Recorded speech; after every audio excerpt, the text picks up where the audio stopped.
Today's video, we'll cover a 40-day campaign of concentrated Ukrainian attacks against Russian logistics and energy infrastructure, all with one purpose: to force Putin to negotiate an end to his invasion.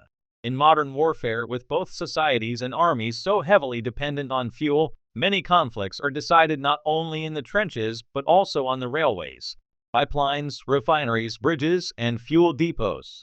And that appears to be exactly the case with Russia's invasion of Ukraine. This Thursday, June 25th, Volodymyr Zelensky announced the approval of a special 40-day campaign with the declared objective of pressuring Russia to end the war. In practice, this means intensifying what Kyiv has been calling long-range and medium-range sanctions. But these are not diplomatic sanctions, banking restrictions, or traditional economic measures. They are drones, missiles, sabotage, special operations, and coordinated attacks against the machine that allows Russia to continue fighting. The logic behind this campaign is simple but extremely ambitious. If Putin refuses to negotiate because he believes he can still win through attrition, then Ukraine intends to raise the cost of that attrition.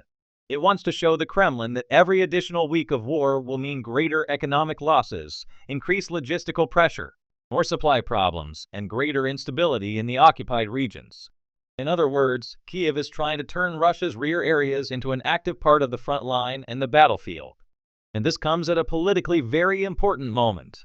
Over the past few months, Ukraine had been trying to create space for direct negotiations with Russia, including proposals for a ceasefire and a meeting between Zelensky and Putin. But Moscow continued using diplomacy as a tool for delay. In other words, it agreed to talk, reviewed proposals, kept communication channels open, but showed no real intention of ending the war on terms acceptable to Ukraine. During the period when Donald Trump attempted to mediate talks, that perception became even stronger among Ukrainians. Russia was buying time, preserving its offensive, and betting that international pressure would eventually fall more heavily on Kyiv than on Moscow. It is in this context that the 40-day campaign was born. And it is not just a military operation, it is a strategic message. Zelensky is saying that Ukraine will not passively wait for a negotiating table. It will try to create, through force, the conditions that make such negotiations unavoidable for Russia. The primary target of this pressure has been Russia's energy infrastructure and logistics network, including refineries, oil depots, gas pipelines, electrical substations, bridges, railways, and transit points used to supply Russian troops in occupied Ukraine. Ukraine realized that it does not need to destroy every Russian tank on the front line if it can make it harder for the fuel that powers those tanks to reach them. It does not need to strike every artillery piece if it can delay the trains carrying ammunition. It does not need to win every local battle if it can force the Russian command to spend increasing amounts of resources simply to keep its rear areas functioning. And Crimea has become the main testing ground for this strategy. In recent days, Ukraine has struck a series of sensitive targets on the peninsula and in its surrounding areas.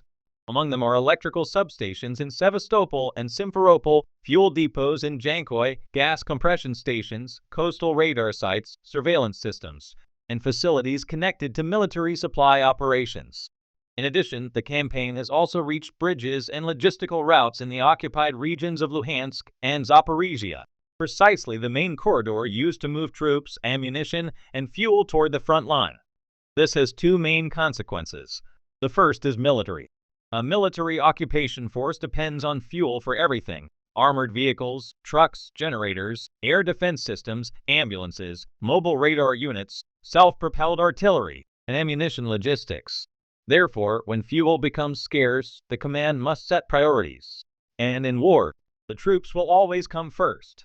That means the civilian population in occupied Crimea begins to feel the burden of the war more directly, while the military tries to preserve its fuel reserves for critical operations. The second consequence is political.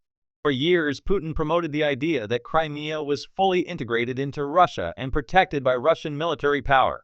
But when fuel sales to civilians are restricted, blackouts occur, train services are reduced, tourism is suspended, and local authorities begin announcing emergency measures, the message reaching the population is that the war has finally arrived at their doorstep. This is a central element of Ukraine's strategy. Kyiv does not possess the same number of troops as Russia, nor the same volume of conventional ammunition, nor the same strategic depth. Because of that, Ukraine seeks to offset those disadvantages with technology and intelligence, long-range drones, special operations, and the careful selection of targets. So instead of trying to respond to Russia symmetrically, Ukraine aims to strike the systems that sustain Russia's war effort, and that can have direct consequences on the front line. In southern Ukraine, especially in Zaporizhia and Kherson, Russian logistics depend on predictable and well-known supply corridors. The greater the pressure placed on those corridors, the harder it becomes for Russia to maintain continuous offensive operations. The impact may appear in the form of fewer mechanized assaults, reduced artillery intensity, delays in troop rotations, greater difficulty evacuating wounded soldiers, a reduced ability to reinforce threatened sectors, and increased vulnerability to local Ukrainian counterattacks. This does not mean Ukraine is on the verge of breaking through the Russian front. The war remains extremely difficult, and Russia still maintains heavy pressure across several sectors in both the east and the south. But it does mean Kiev is trying to change the equation. Instead of simply holding positions and reacting, Ukraine now wants to impose dilemmas on the Russian command. If Moscow reinforces the defense of its refineries, it may leave bridges more vulnerable. If Moscow strengthens the protection of Crimea, it may expose facilities deeper inside Russia. If Moscow redeploys air defense systems to shield energy infrastructure, it may reduce the protection of bases, supply depots, or positions closer to the front. The 40-day campaign also carries a diplomatic component, with Zelensky seeking to demonstrate to Western partners that Ukraine still retains the initiative. That matters because international military support depends not only on political sympathy, but also on the perception that the assistance being provided is producing tangible results. From the Russian side, the response is likely to come on two fronts.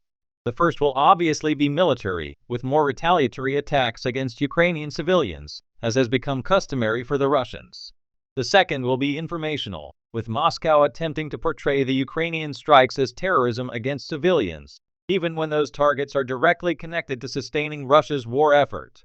At its core, this special campaign reveals that, for Ukraine, negotiations will not come solely from diplomatic statements, international meetings, or public pressure. They will come, if they come at all, from the combination of resistance on the front line, deep strikes against the rear, and constant pressure on Russia's economic and logistical pillars. And so if Moscow wants to keep delaying peace, Ukraine will make sure that every additional day of delay carries an increasingly higher price. And if you enjoyed the video, don't forget to leave your like.